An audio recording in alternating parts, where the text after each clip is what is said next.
It's my pleasure to introduce our guest speaker for today, Stefan Grenier. Stefan was recently appointed to the Order of Canada and awarded an honorary Doctor of Law degree by the University of Guelph and Humber College for his contributions in the field of workplace and mental health. Stefan participated in several overseas missions, most notably 9 months in Rwanda and 6 months in Kandahar, Afghanistan. After retiring from the Canadian military as a lieutenant colonel, after serving 29 years, he created Mental Health Innovations, a consultancy that leads innovative and sustainable change in organizations to enhance mental health. So thank you, Stefan, for joining us today. You're most welcome. Very innovative way to commemorate this important day. Thank you. Thank you. We also have Kevin Yee on the line. So thank you, Kevin, for your services and for joining us here today. For those of you who don't know Kevin, he's a legislation and policy analyst here at MPAC, and you've also done some service. So I think you're going to tell us a little bit about yourself. Thanks, Nicole. And yeah, I'm going to do that.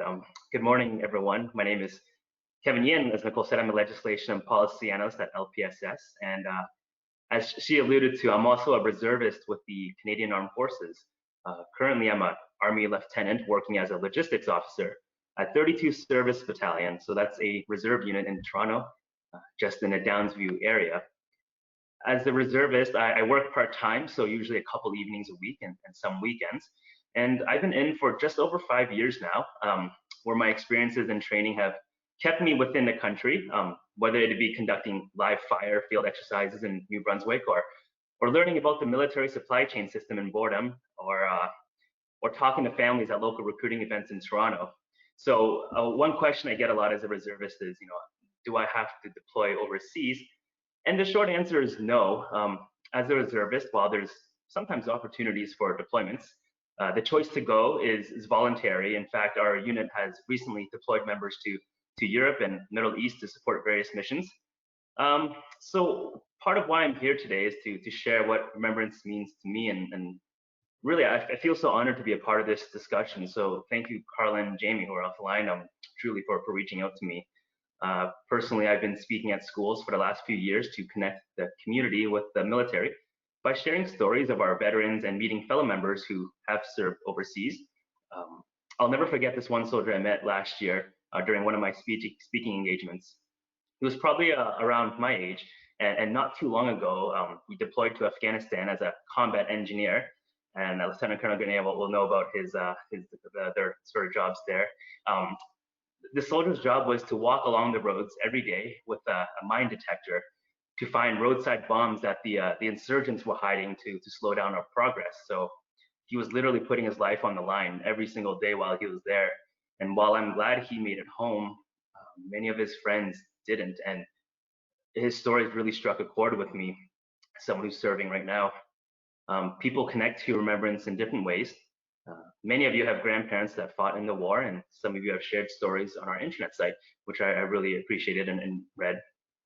Remembrance for me is about honoring the memory of all the soldiers who came before me and those who serve today. It's really thanks to their bravery that we live in a strong democracy and that guarantees our rights and freedoms, and honestly makes me even more proud to be Canadian.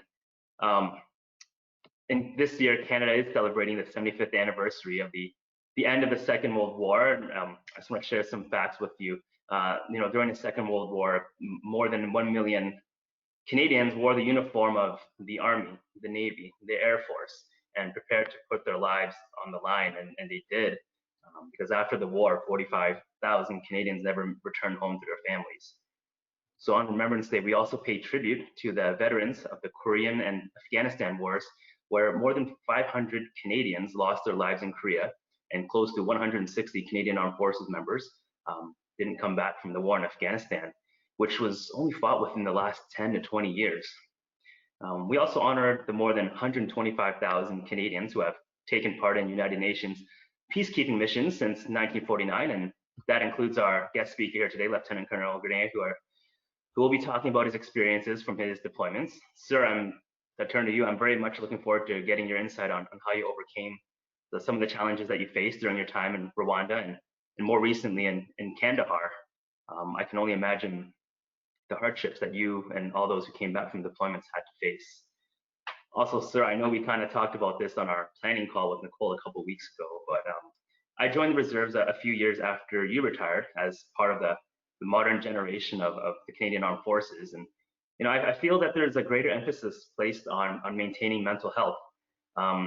We do get a lot of training and mental resilience, and we encourage our soldiers to seek help if they're struggling.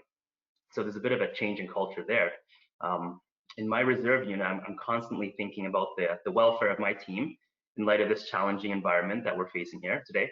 And I know that not all, but some of the mental health struggles that our soldiers are facing today are very applicable to civilian workplaces like here at MPAC.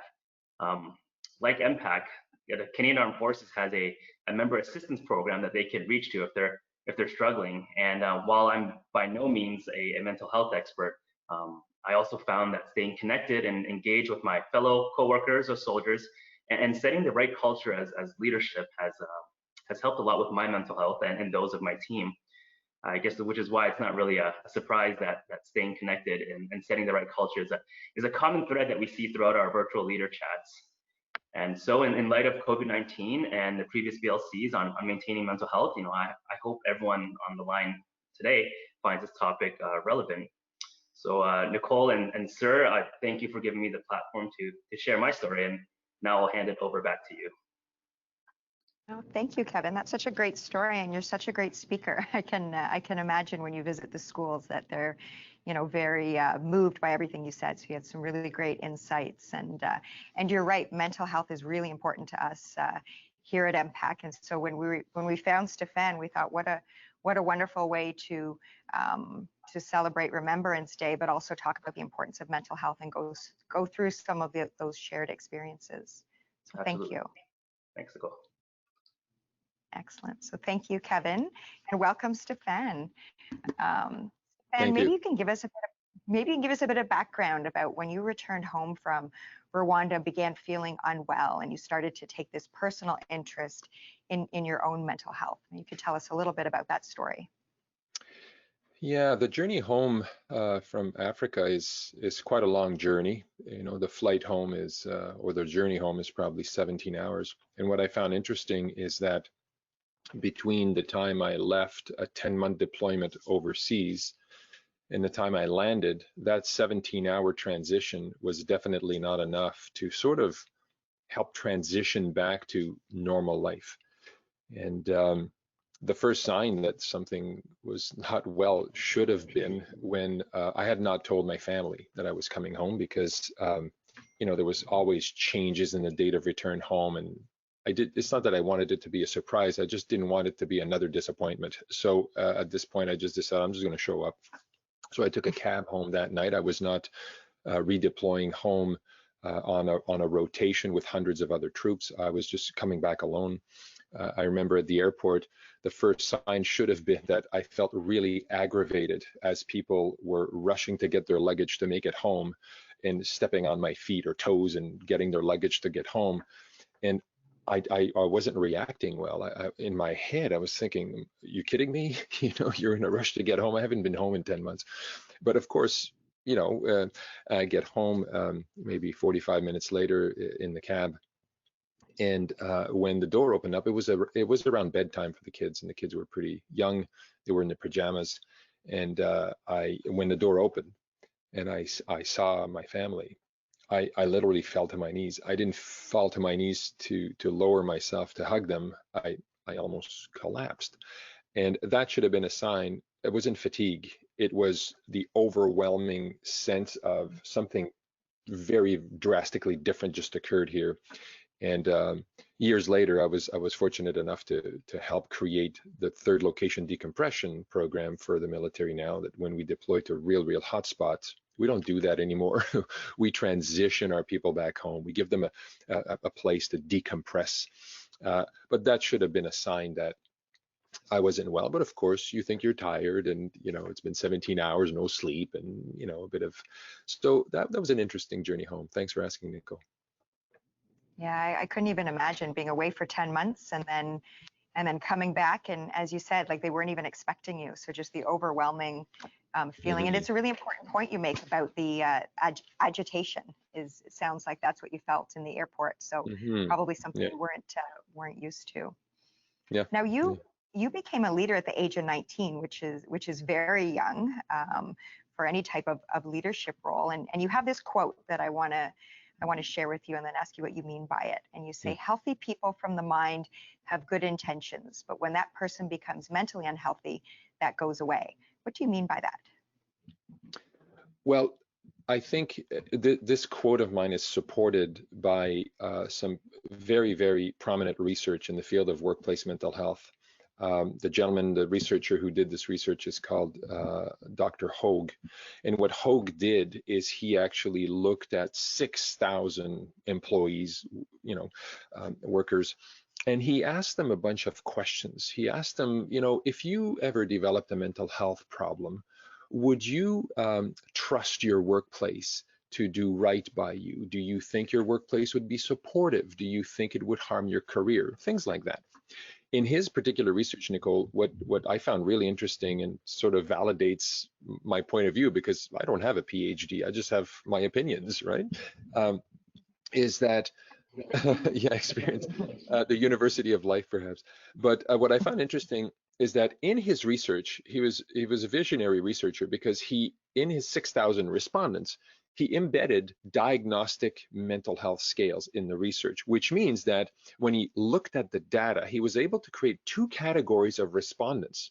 One category of people who likely did not have any kind of mental health challenge at the time they did the survey. The other group of people were people who likely had a mental health challenge at the time they did the survey. And clearly, the responses and the perceptions of human beings toward workplace mental health changes drastically from the cohort who was viewed as healthy and the cohort who was viewed as unhealthy, which means for all of you at MPAC, for all of you, for those who are managers, for colleagues who are wondering, why is my colleague upset all the time, and I try to reach out and they're angry? Well, it's because they perceive things differently now. And I remember so well when I was unwell. I'm recovered. I'm in recovery now, but I remember so well that when I was having really bad days, my workplace had not changed. The people around me had not changed. I had changed. I was unwell, and I perceived things very differently. So acts of kindness, I would say, are you pitying me? I don't need pity, right? But it's not pity, it's an act of kindness. And so the perceptions when people develop mental health challenges for those people changes. And that's something that is core, especially in workplace mental health, for organizations to understand, and managers, people leaders to understand that we need to embrace that and lean into it, as opposed to get offended and retreat and say, well, this person doesn't need my help. And there are ways to do this. This is what we teach. But very, very important point you make, and thanks for asking again. That's a really key aspect. And I think I mentioned to you in our planning call that we decided as an organization that we were going to take on mental health on Bell Let's Talk Day, so pre-pandemic. And some of the things we spoke about is, everyone has a story, and we only know 10% of that story. We don't know how they came into work that day, what could be happening. And we all just want to provide an environment, where it's okay to talk about it, get rid of the stigma, and for people to bring their best self to work.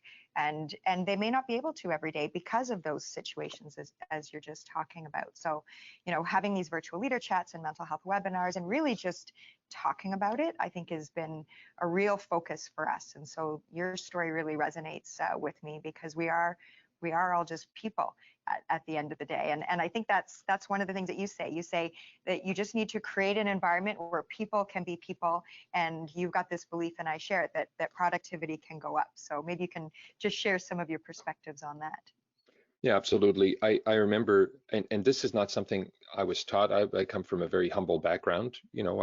I joined the military at the age of, right after high school, essentially. And back in the day, it's not too long ago, Nicole, but back in the day, you could join the military and become an officer without a university degree, because technically, and of course, I'm for education, and I've pursued other things in the education realm afterwards, but leadership, really, I don't think you can really teach leadership to somebody who doesn't bring into the trade or the craft some basic human competencies. So I might have lucked out serendipitously, come from a very humble background. My father was very humble. He was a construction worker, very disciplined. He was the kind of guy who would go to work with a suit and tie every day because he operated a big crane and he wanted to bring dignity to his trade. And so I was raised, in a very humble background, but so he wasn't pretentious. He just wanted to, all this said, uh, with regards to this whole phenomena of productivity and people and workplaces, I remember instinctively, and I'm not saying this to look smart, but it's just my style, I guess. When I would ask one of my people to do something or there was a challenging task, I might have known as the leader, I need this done in a week. That's pretty tight. But I would not come out and say this. I think the instinct, and this now is supported by the literature, and it was to actually ask. So Nicole, listen, we have this challenging task here. Can you get that done? And yeah, oh my God, this is a lot of work. And so I knew the deadline was tight, and I'll always remember that this one individual. And I'm thinking we're in Ottawa and headquarters, and this is we need this done in a week. It's not possible. So I asked the person, when do you think you can get that done? Knowing there's a deadline. And she says, I think 3 days is good. And I got so surprised because I gave her the power to actually tell me when it could be done, and she surprised me. And that day was the day where it all came together for me. Now, of course, it's not like that all the time, and it's one story amongst many others through my career. But I have to say that was an interesting day because I put her first that day. I said, listen, you matter. When do you think this is possible? And she surprised me. And I think that now and I won't bore you with all the details, but there are tons of examples that when you put your people first, productivity follows, and you will be surprised. You put productivity first. If I had put pressure on her to do this in a week, it would have taken her 2 weeks. And I'm not saying this is reverse psychology. There's nothing theoretical about this. I think it's just the way we need to pivot away from those things that we cherish in organizations, in a capitalist environment, in a productivity focused environment. Because if you focus on the people and you give them power when you can, people will surprise you. And I've been surprised for my entire career. I wholeheartedly agree with that. We've learned that as an organization through this pandemic because we've all had to work differently, virtually. We've had to suspend field work at given times, and we put our people first. And we were very vulnerable at the beginning of the pandemic. We said, we know you have childcare issues. We know we can't do our work the same way. Tell us how we can do the work and how we can maintain the business. Yes. And you know what? Everybody did. Yeah. Everybody did. We hit record growth this year, and we've done a really fantastic job. So proof is in the pudding here at MPAC. So kudos to everyone with that. I now want to ask you about the virtual world, because this is something that us as an organization moving to 100% virtual, and organizations right across the world have been struggling with and have had some successes and obviously some challenges. But your business has been virtual for a long time. So that whole shift of staying connected virtually with your business, maybe you could share some of the learning experiences and insights that you've gained. Yeah, well, there's a couple of things that come to mind, and one of them is I was meeting with my leadership team pre-pandemic, and I was in the car. I pulled over the side, and I was having this meeting because I was late coming out of a meeting with a client, and I had to have this meeting to make some hard decisions in the organization. So the leadership team is on the call. They all see each other because they're on Zoom, like you and I are seeing each other today. But I'm on the phone in the car. So I'm having this conversation, and I remember saying, "Okay, folks." So we had been virtual for a while, but now I was on the phone and I couldn't see anybody. And so the conversation is going on, and now I have to slice. I have to make a decision. I'm saying, "Okay, so give me your 30-second soundbite here, and we'll slice the decision." And so they all give me. I said, "Okay, I need you. We're going to go around the table again, and I want you to give me a body language score." because I can't see you right now. So give me a body language score. 1 being my head is in my hands like this, and I'm looking down at my knees as I'm and 10 is yes, this is and they laughed. They gave me a score, but that was huge in my ability, because the words, right? And so we all got used to emails and, all caps words. Is that emphasis or is that anger, exclamation marks? We all got used to that. But now this pandemic has literally thrown us into a different little spin here, hasn't it? And so we do need to be creative. We do need to be able to measure performance slightly differently. And what do we do when employees send emails at 2 a.m. Or managers? Is that a bad thing? Is that a good thing? What's the jury on that? We know in France a few years ago, I think they were legislating that if leaders and labor laws had changed, I believe, if I'm not misquoting here, and managers could be held liable for sending emails to employees after 5 p.m. And it was against the labor code because they were trying to clamp down. But in this virtual workplace now, where people have to look after their children, what is acceptable, what is not acceptable, work and life blend like never before. It was hard to have this work-life balance before the pandemic. Now this work-life balance is even more challenging. And there's not even a 30-minute, or in Toronto, maybe an hour car ride to decompress from work. Work is literally 30 seconds away from the kitchen table. And so what I would probably throw in there on top of my body language score is, I think organization need to create moments, and we've done that. One of my business partners is Leslie Bennett. She's one of the organizational cultural change agents, where cultures sometimes need to pivot. And she brings a wealth of knowledge into how to create, a culture that thrives. And when the pandemic started, she immediately created water cooler meetings over technology with the staff, and our staff in Nova Scotia as well. And that was to recreate something that we had lost through the pandemic, where people weren't connecting anymore. Organically in the workplace, the analog workplace, organically people say, hey, Nicole, hi, Bob, how you doing, Cindy? And, we'll have micro moments, a 30-second. And when you remove that from the ecosystem of the workplace, you lose something. So Leslie, as a business partner, so proud of her, she introduced that, and it was consumed a great deal at first. Now our water coolers, which happen regularly, have petered down a little bit. People have adapted, and we as a company now are adapting. And so very important, I think, to look for opportunities to allow people to be human and connect with each other and have fun at work. And so all this said, there's multiple things here that need to be considered, but from a hard decision to having fun, I would say, and in between, we need to invent how this all takes shape. I love that. And there's so many things that you've said that have resonated with me. I was speaking with a colleague yesterday who said, he used to look at his 45-minute to an hour drive as an inconvenience, and now he kind of looks forward to it, because it is that decompressing time and the time to listen to the radio. And you're right, that water cooler or coffee chat. I mean, there are many times Kevin and I would meet in the coffee where we work on the same floor, and I don't get to see him now, but now I see him on camera here. But so yeah, all of our lives have changed in so many ways. I know we're just put a slide up there on this, how are you? And one of the things that, it's having those real conversations. And again, coming back to our journey on mental health, there was Mental Health Week back in May, and we said the common thing that people would say, how are you? They'd say, I'm fine, but are you really fine? And it comes again back down to the stigma. And I would tell you on a personal and professional note, this is probably the most vulnerable I've ever been as a person and as a leader. And I've shared with the organization quite openly, I have good days and I have bad days. I'm no different than anybody else.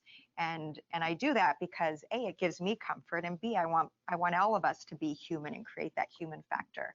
But I want to know, from your perspective, who has dedicated your next career to this, how can we continue to make sure that we reduce the stigma and have real conversations with people?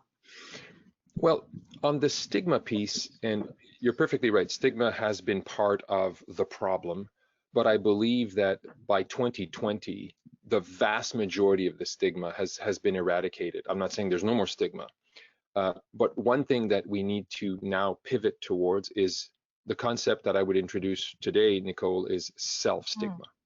So, because stigma is me judging you, me looking at you, oh, you were on sick leave again, you know, and the body language, the little comments, the judgment that we have towards others that, you know, essentially makes their conditions worse or feel bad, right? But I'd like to introduce also the concept of self-stigma. For all of those people listening today that may be going through really tough, challenging times where they know they're not as focused, they're getting more impatient with the kids, they go to meetings dreading what the boss is going to say, they get a task and they feel overwhelmed immediately when before they weren't overwhelmed, this was easy, right? That person realizes these things. So as human beings go through mental health challenges, and I'm case in point, I knew what was going on at work. I wasn't proud of my reaction sometimes. I would be impatient. I'm in my head, you know. And so the concept of self-stigma is very important because we have to remember that human beings, before they even show up on that first Zoom meeting or whatever, you know, they've judged themselves because they got up in that morning and they said, okay, I got to keep it together today. I really got to get that report done. How am I going to pull this together? All right. And they're judging themselves. They are judging their own performance for many people. So it's not so much the judgment of others, but the judgment of self. And what happens is when we ask people who are judging themselves at 6:30 in the morning, 7 o'clock in the morning, having their coffee and breakfast, when we ask them how you doing, they're going to say fine, because they're going to engage in a socially acceptable conversation. In this scale, it's serendipitous that this slide is there.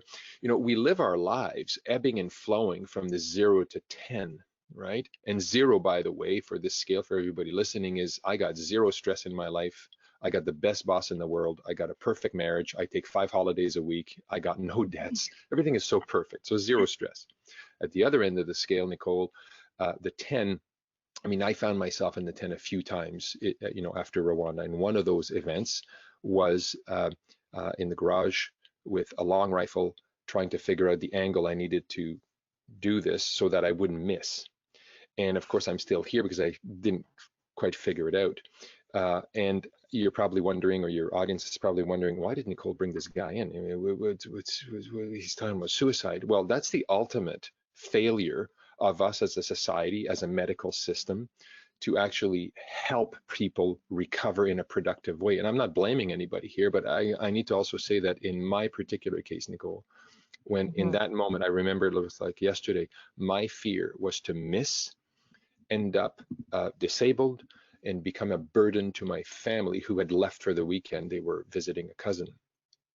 And again, you're probably wondering, what do you mean a burden to his family? Doesn't he think he'll be a burden when the family comes back and finds him in the garage? Well, I was suicidal. My perceptions had changed again. And I wasn't, of course I was depressed, but I wasn't depressed. I didn't feel sorry for myself. I didn't feel angry. I didn't feel like I'm going to teach these people, you know, I'm going to show them. And I didn't feel brave. None of that. I felt content. This made perfect sense at the time for me, right? Now, the point here, Nicole, is that most of us don't live in the 0, or if we have moments of 0, it's little vacations and things like that, but we ebb and flow on this scale, and most of us don't live in the 10. And so what I would say is that when we encounter people in the workplace and we ask them how you're doing, we'll share a little bit. Like if I'm having a bad day because my baby didn't sleep all night, well, that's low in the spectrum here. So I'll probably share that. And if I'm not sleeping, it's not my knees that are hurting. It's a mental health issue. Sleep deprivation is in the brain, right? The key here is that human beings rarely engage when they're in what I call the 7 to 10 zone. When your struggle becomes to a point where you're at the top end of the scale, and you know this is a training aid. It's not a scientific study.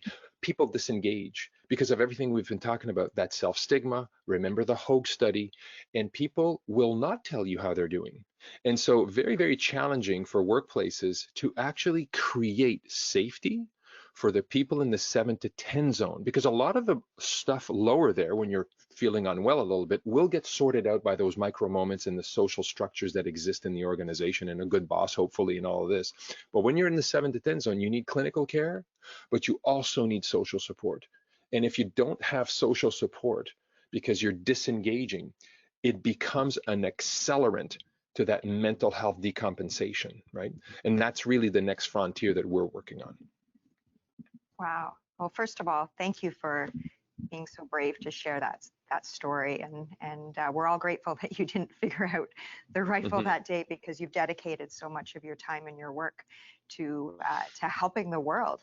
And I think that's a really great way to describe the stigma as self-stigma, because I actually don't think it's the stigma of others as much as it is for us in our own brain, and it takes over. Right? And the stories we tell ourselves are often so much more negative than the reality. But you're right, this scale, it really puts things into perspective of what it is. So I know we showed a chart on it, and we're going to ask everyone to participate in a poll. It's completely voluntary and completely anonymous. But I'm going to ask if this poll question could come up, because I think we could get some good dialogue on it.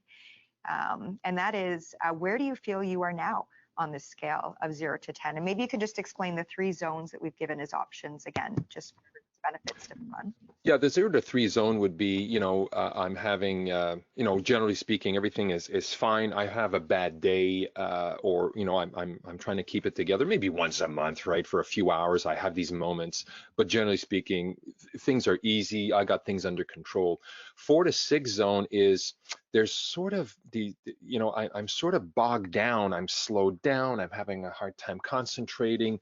But I'm still productive. I keep it all together, but I'll have outbursts, or I leave a meeting, I'm very judgmental, or I'm very negative, or and so things are not that well, but they're not falling apart either. The 7 to 10 zone is, I don't know if I can do this much longer. This is, I might need some medical help. What about medication? Should I be considering that? I'm worried about what's going to come out of my mouth at the next meeting. I don't feel like going to work anymore. I don't have an outlook on my future. I just don't see myself a year from now, after the pandemic, having fun ever again. There you go. I would summarize it that way. Okay. Well, that's good. That's very helpful. And so again, it's voluntary and anonymous, but it would be an interesting dialogue to see how people are feeling at this moment.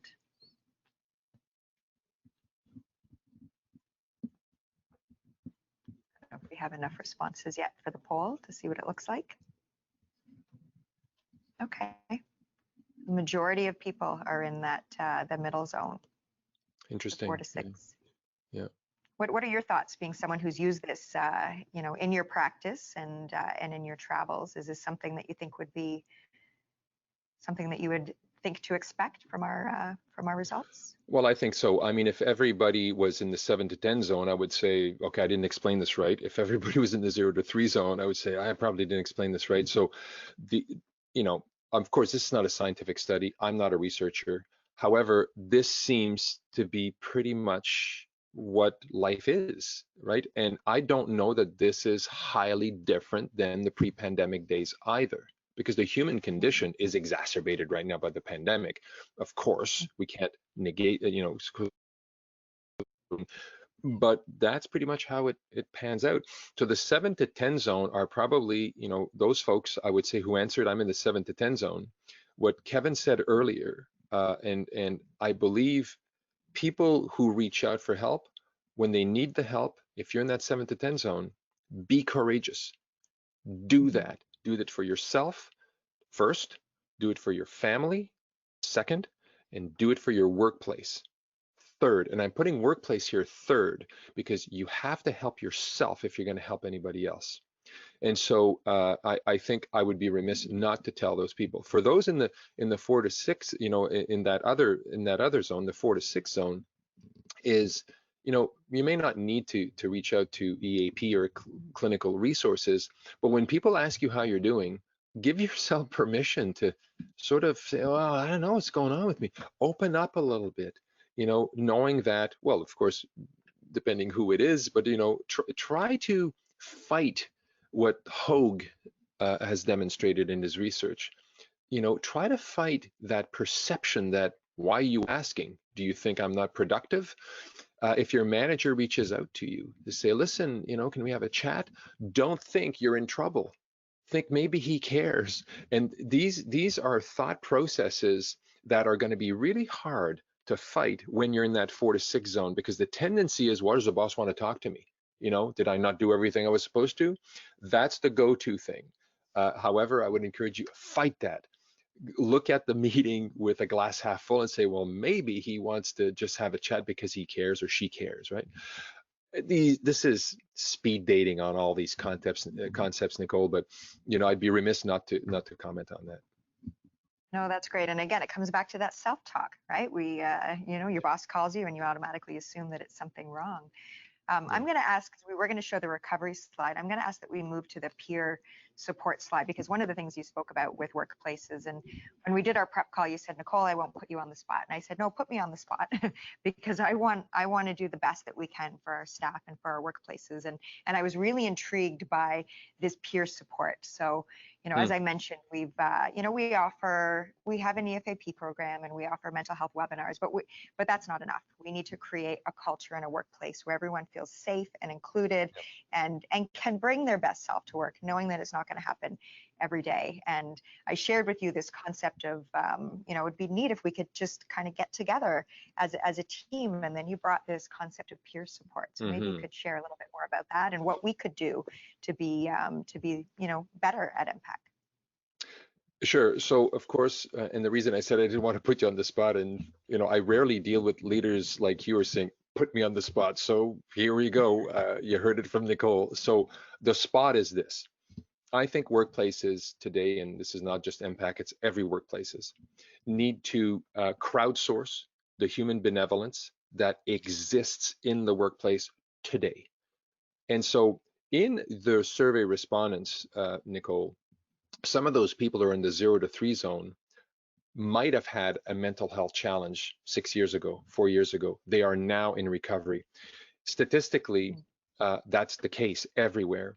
Those people, the vast majority of people listening today, would probably love to have an opportunity to help a colleague who's in the 7 to 10 zone or the 6 zone not go down the same rabbit hole of mental health challenges or mental illness that they experienced 6 years ago.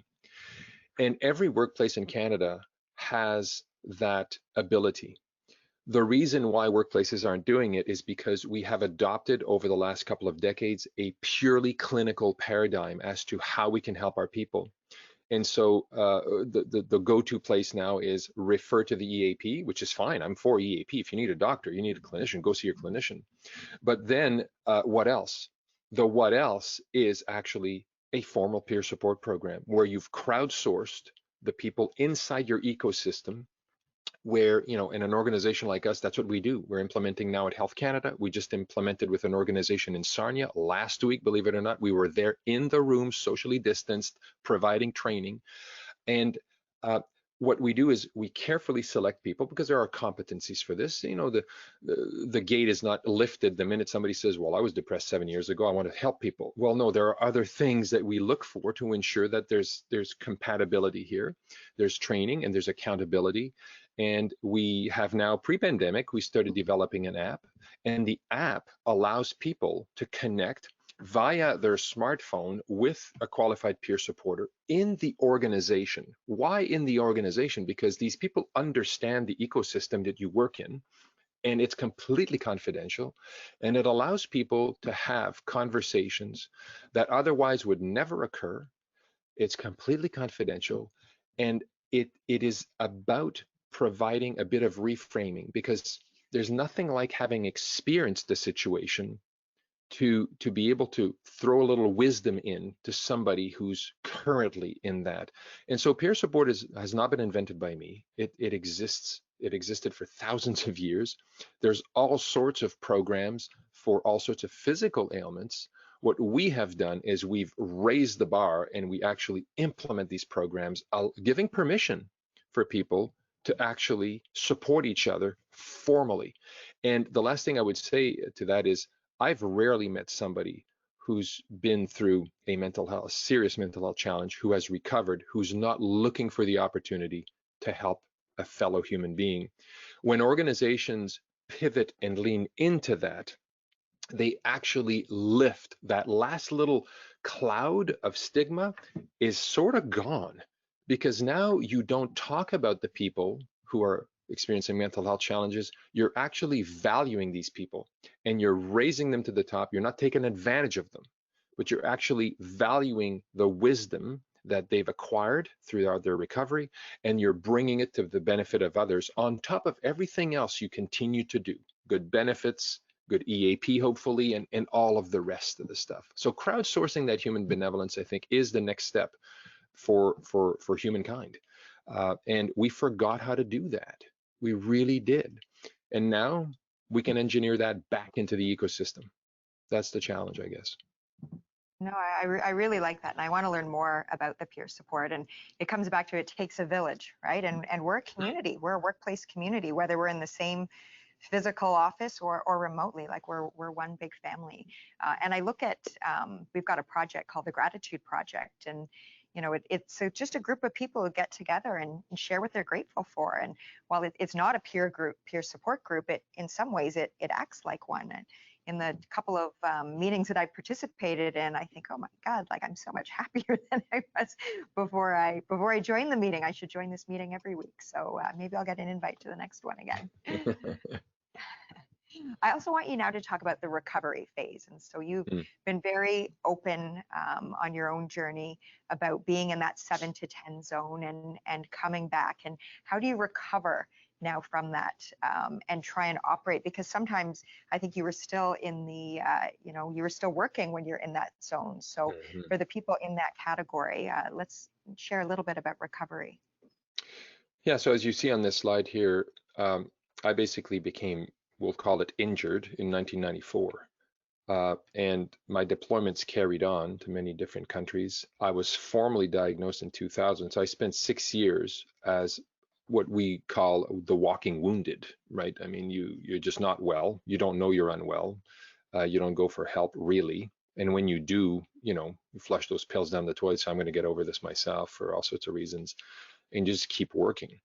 And so I sort of got addicted to adrenaline here. So I got myself deployed all over the place, and was happier overseas than at home. And the work wasn't, but many years. I started recovering, I would say, around 2003, really. I was in medical system 2000 to 2003. By the time my deployment came up for Afghanistan, my doctor said, I don't think you can deploy. And I said, well, why not?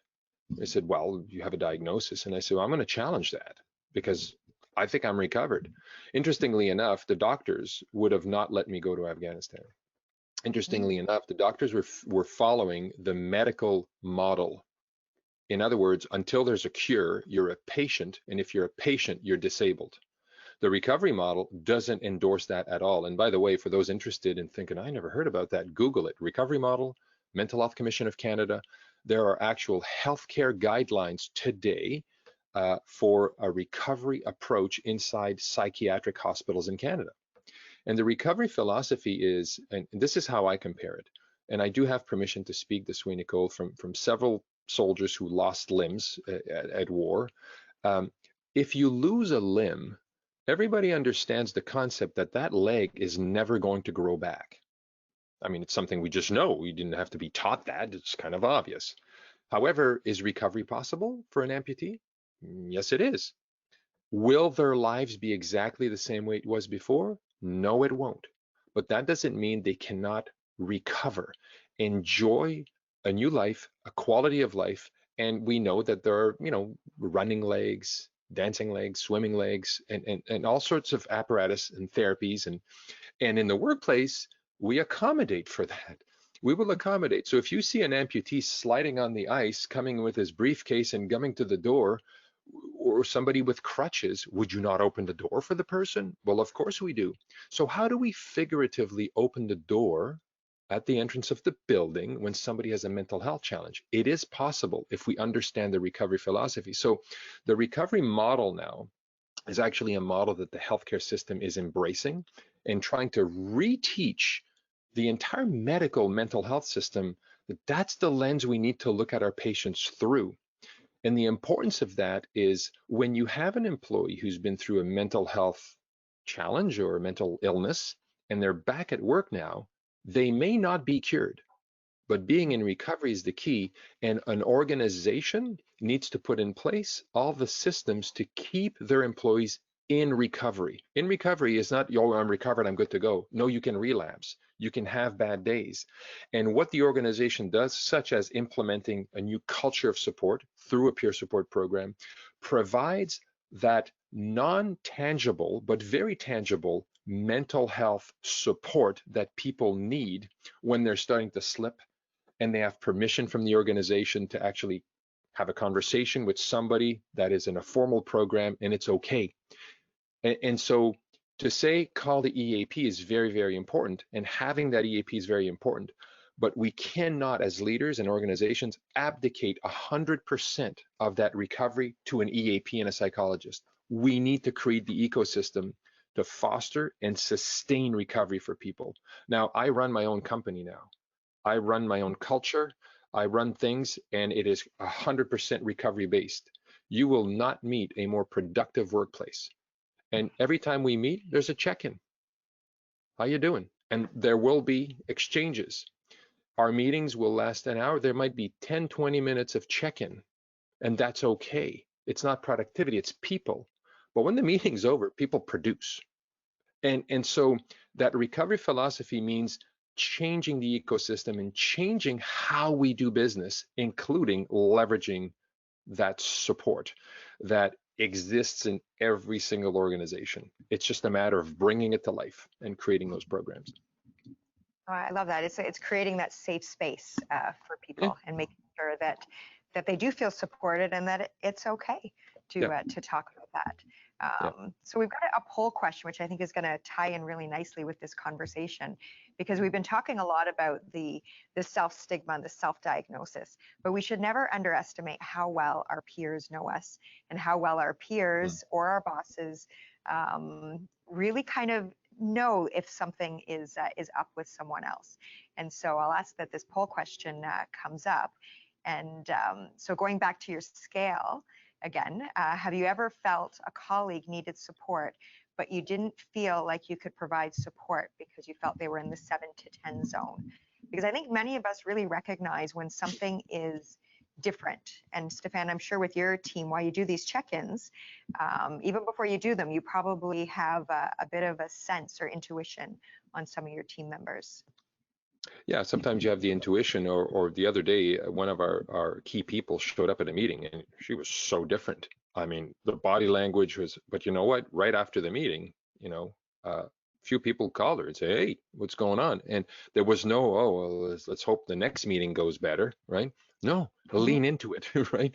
So no walking on eggshells. Removing those eggshells is so key, right? There are no eggshells, of course, Nicole, you know what I'm talking about. It's that sense of, oh my God, this is so awkward. No, it's not awkward. It's not awkward at all. And if you get a bad reaction when you lean in and you react, don't let your ego take over. If the person gets angry, say, leave me alone. Hey, say, okay, I'll leave you alone, but I care. And I'm going to check in with you again tomorrow unless you tell me, don't call me, right? We need to just be authentic about this. We need to be real, and we need to allow ourselves to be vulnerable. Every time I've reached out to a subordinate or a coworker, I don't know what the reaction is going to be, and that's okay. It's okay to fail in the moment. Come back and extend your support again, if appropriate, right? Oh, absolutely. And we've asked all of our staff, especially in the pandemic, to support their peers, because everyone is in a different situation. I mean, some people have had a lot of, home childcare issues. And we've said, if you see your peer that needs help and you're able to offer it, then please do that. So we've tried to create that open space, and I hope that we continue to do that as an organization. And you know, and we are a family. I mean, and as I said, you know, quite openly, I've had good days and bad days. And you know, Carla's sitting across from me in the room, and she knows when you know, and she'll call me a little extra that day, and I know she knows that, you know, maybe I'm a little overwhelmed with different things that are happening. So we should never underestimate how well our peers know us. So let's see what our poll results say. Oh wow, very balanced. What are your thoughts? Well, Ben? my thoughts are that, you know, I was expecting some people to say yes. I have to say that, you know, it's not that I'm surprised, but I think it's telling that over half of the people in the organization that responded to this felt that they were in a position to support somebody. I guess the next question would be, did you? And if you didn't, it's no shame on you, but why not? Is it because you felt you didn't have the tools or the skills or the ability or the education to do so? And so what our experience has been is that most people who have been in a position to help somebody else didn't say, I'm not going to help if they didn't, because they don't care. It's because they feel like, what if I open this can of worms? What do I do? This is sort of what happens when a peer support program is created from within. Of course, colleagues who are not a peer supporter may not get the education and training, but you know, you sort of address that piece. What we're also addressing is right now is, you know, for years now, Nicole, I've been as the leader of my mental health company for workplaces, saying to my people, we need to develop an easy way to crowdsource that human benevolence just below the line of creating a formal peer support program. How do we create an entire ecosystem of human beings who have all been given the skills to lean into the conversation, as opposed to say, oh, I'm going to walk away, I can't wait for that elevator to open so we can change the subject, right? If you detect somebody's not well. And so we've never done that. We haven't succeeded, but we succeeded in finding a partner in Australia. And we've now imported into Canada from Australia, and we've North Americanized it, an e-learning campaign, which is, I think, the way organizations can teach all of their people those basic skills of what do I do? What do I say? At a minimum, right? So to actually be able to have a 55% of people who have been in a situation where they thought, oh, I need to help this person. And then those 55%, 100% of those people said, yeah, and I felt comfortable doing it. Because that's the next frontier, isn't it? And so, yeah, all of this is possible now, right? And it's So you know important. what I would, yeah, absolutely. And you know what I would suggest if people feel comfortable is writing in the chat function, you know, why you answered either yes or no, exactly to your point, Stefan. And those are responses we will take back and look at those, because I think that would be really insightful for us to know some of that. The other question I want to ask you about, and again, a bit about MPAC. One of our philosophies is we like to do things the MPAC way, and we don't like to check off boxes. And as you know, this pandemic is it's really a three-part pandemic. We have the virus itself, we have mental health, which is really including also the racial injustice that has surfaced in Black Lives Matter this year, and that we're really looking at diversity and inclusion quite seriously at MPAC. And then, of course, there's the concern about the economy. But this is where you get to put me on the spot again. What can I do as a leader, and what can our leadership do more to support employees through this pandemic? Because it's more than just the disease. Yeah. Well, if we could eradicate judgment, I think most of this would be addressed, right? And when we look at all of what's happening in the world today and all the, you know, it's around the planet really. I remarried now to an Iranian woman. Everywhere we go, her skin doesn't look the same as me. And I know, you know, she's very strong, she's been here for 30 years. And, you know, human beings judge. this inability of ours as human beings to park the judgment. I mean, some of your listeners are judging me now. Why does he wear this headset? Why isn't he looking at the camera all the time? This is, who knows, right? But we're judging all the time, every minute of the day. And judgment can be good or bad.